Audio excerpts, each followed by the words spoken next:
Hey guys, I'm back. So yeah, I know I promised that I wouldn't be doing any more commentary, but I finally figured out the sound system for all this. So that means I'm going to try this one more time, see how the reception is, then hopefully I'll just keep commenting on it.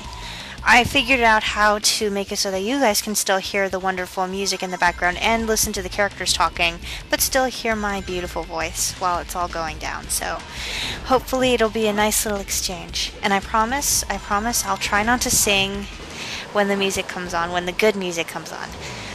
But thankfully that won't be for a while now because we're playing through the dark story. Something, dark side something. It's that horrible, it really is.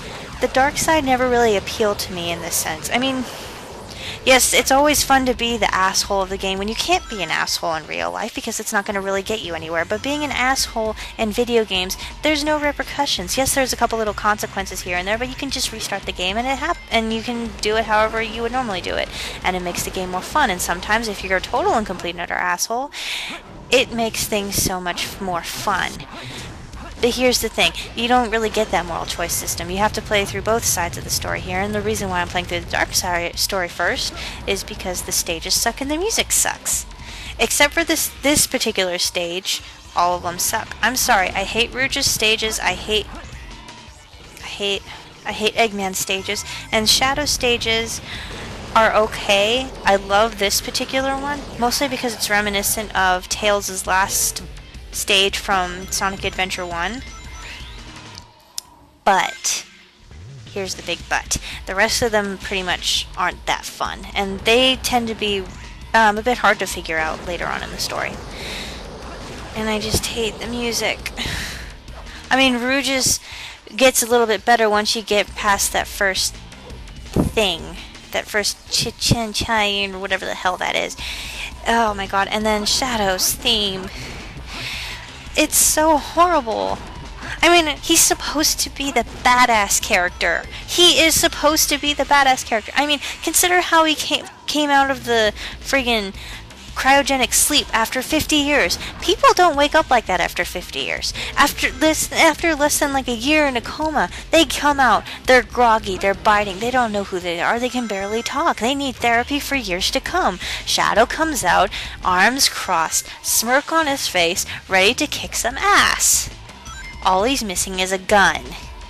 I shit you not, you saw it just a couple seconds ago, I'm sure.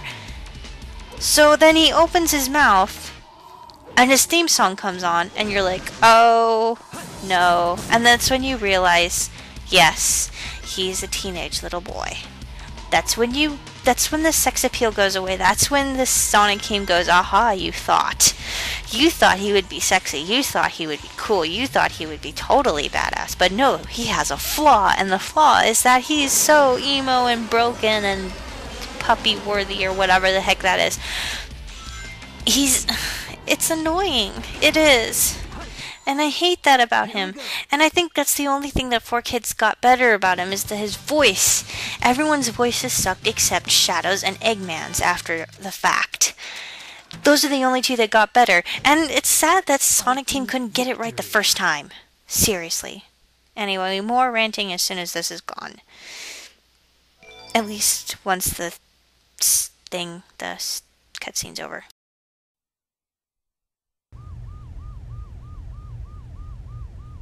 What? It all starts with this. A jewel containing the ultimate power. That's the Chaos Emerald!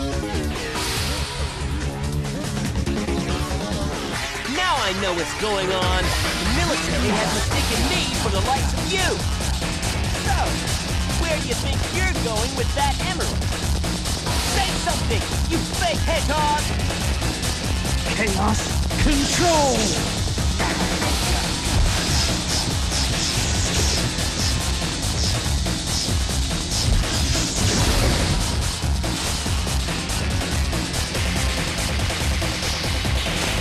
Wow, he's fast! Hey, it's not his speed, he must be using the Chaos Emerald to warp. Shadow, I'm the world's ultimate life form. There's no time for games. Farewell! Shadow!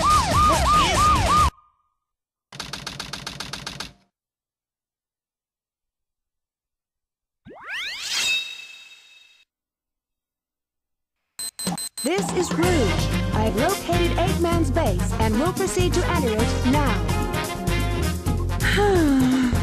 I hate to say it. I guess I'm going to have to find that key first. So yeah, hi. See how badass Shadow is? But it doesn't translate into this particular... It doesn't translate into his voice, it doesn't translate into his theme song, it doesn't translate into anything except for his looks. And I suppose a couple of his little moves. I suppose. And then he gets a gun and then it's off, and then his voice just becomes so much more awesome.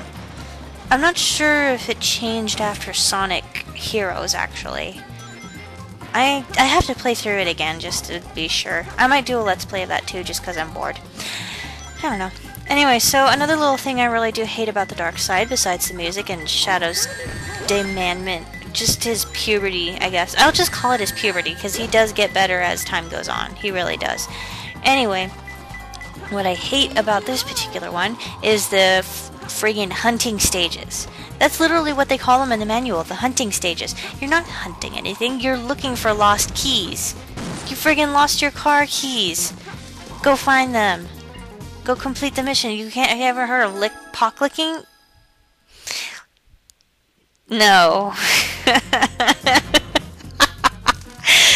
No, not pot licking. Lock picking. I'm sorry, you guys. I may be a natural born citizen, but you know what? My English is actually quite horrible. I don't know. I think it's the Mexican in me. I really do. Anyway, back to Rouge's flaws. I'm not going to talk about my own. I'm going to talk about Rouge's. I'm going to be professional about this. Rouge's flaws are that she was one of the ones that definitely did not benefit from changing her voice. And I think it was just a bunch of people complaining about her voice now. But that was because they didn't hear what they did to her voice later. Oh god, I'm sorry you guys. Basically, what they did to her voice was they made her sound older than she's supposed to be. She's supposed to be 18 right here. She's a year younger than I am right now. And I know a lot of people that actually do sound like that. Maybe even sound a little bit older. But here's the big catch, ladies and gentlemen. They make her sound like Sheryl Crow in the next one, in Sonic Heroes.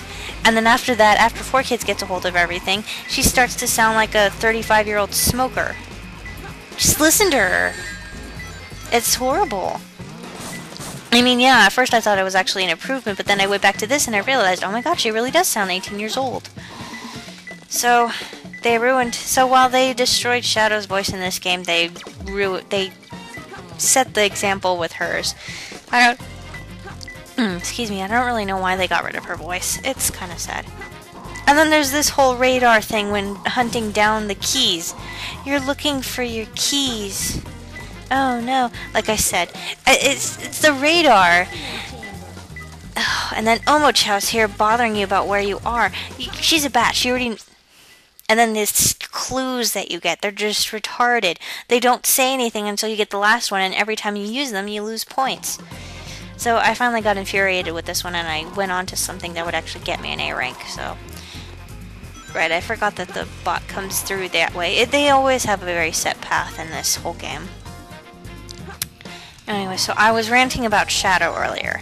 Shadow in his first game, sounds exactly like a 14-year-old boy who's trying to emulate his father. Who's trying to sound like his father trying to tell a bad joke. It really does.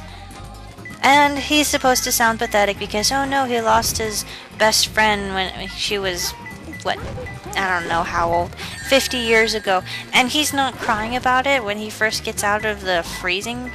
And why didn't, that's the other little inconsistency with the whole plot in this. Why didn't Gun destroy him when they got a hold of him? Why did they keep him?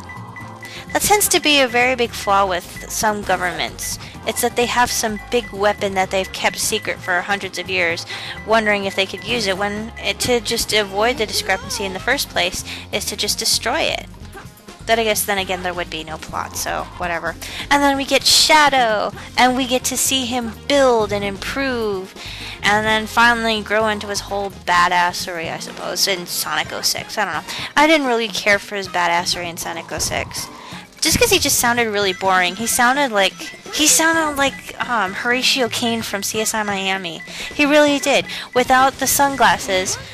And he has a gun for that. He has a motorcycle for that. The gun is the guns are his sunglasses. They really are.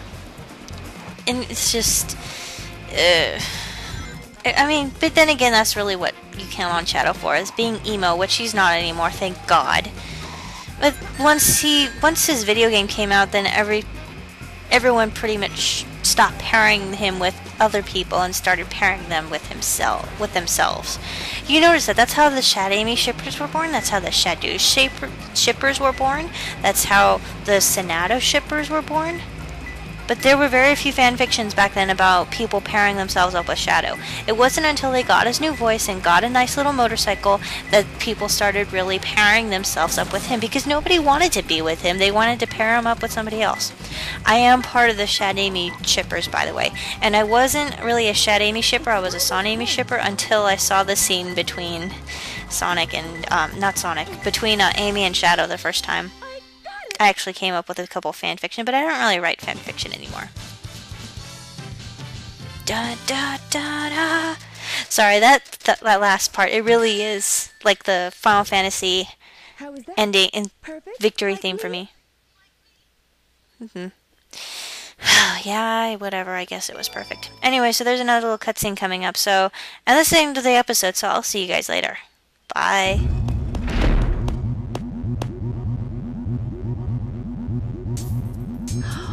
It's a space transporter. The destination has been set to Ark.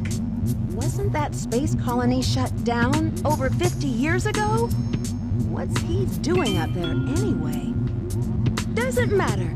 It's my mission to find out what he's up to.